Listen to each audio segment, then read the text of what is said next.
Hello again, everyone. Welcome to Washington Gun Law TV. I'm Washington Gun Law President William Kirk. Thanks for joining us. Hey, we always try to keep it down the middle. We always try to not tell you guys how to think, but to give you all the stuff to think about. And I will admit, earlier this week, we did this video right here, which we said, Attorney General Pam Bondi's not having a real good week. Well, what a difference a couple of days can make. Because listen, when she does bad things, we're going to be critical of her. But when she does good things, we're going to give her an atta girl on that as well. And today is going to be one of those days. As we know, just yesterday, and we did this video yesterday from the Sacramento airport, by the way, she did appoint Professor Robert Leiter to be the new chief counsel for ATF. And oh my gosh, in just less than 24 hours, we suddenly see what could be a potential huge 180 in direction from the ATF. We'll explain it all in just a moment. So today, let's spend a couple minutes and let's talk about Pam Bondi's sudden defense of our Second Amendment rights.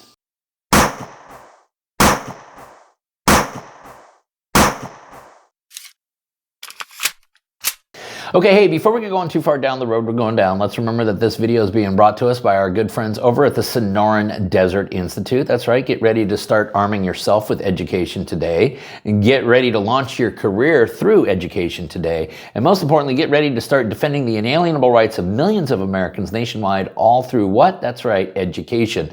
Listen, the Sonoran Desert Institute has a program, a degree, or a certificate for just about anything that you may desire.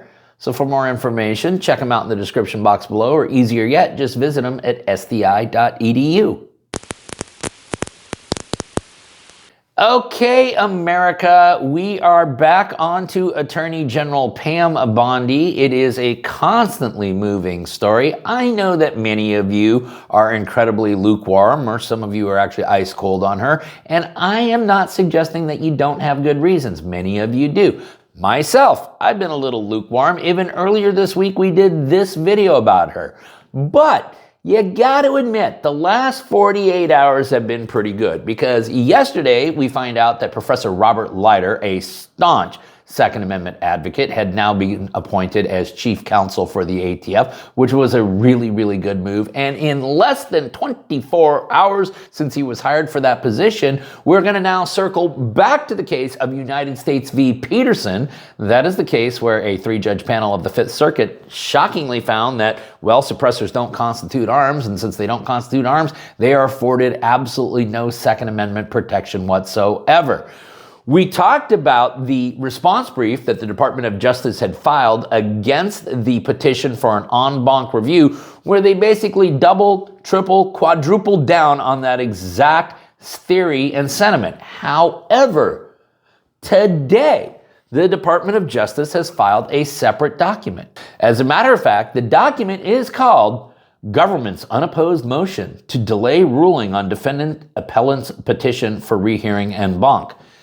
That's right. The United States government is asking the Fifth Circuit for a timeout because they actually want to reconsider their position.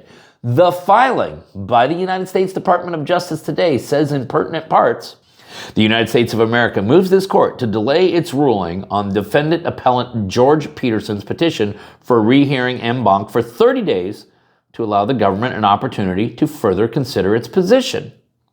On February 6, 2025, this court affirmed Peterson's conviction for possessing an unregistered silencer in violation of 26 United States Code sections 5841, 5861D, and 5871, holding that silencers are not arms protected by the Second Amendment, which of course was a horrible ruling and one that shocked all of us, and we talked about it again in this video right here. The Department of Justice further goes on to plead, the government now requests this court delay its ruling on Peterson's petition for 30 days to allow it an opportunity to further consider its position.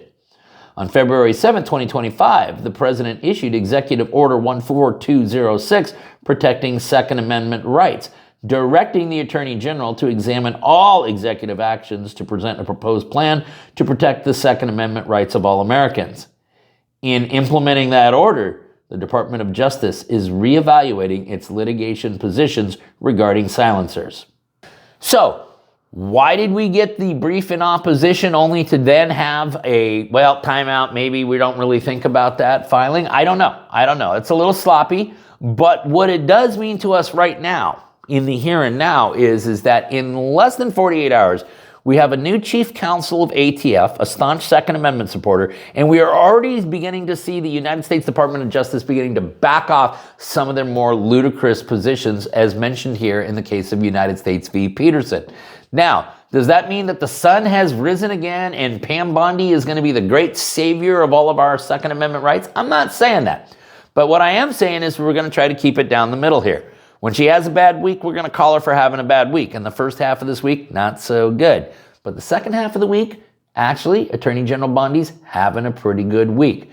So we're going to have to carefully watch the case of United States v. Peterson. It is potentially a big turnaround and one that may be indicative of other changes in positions and arguments that we're going to see from the Department of Justice moving forward.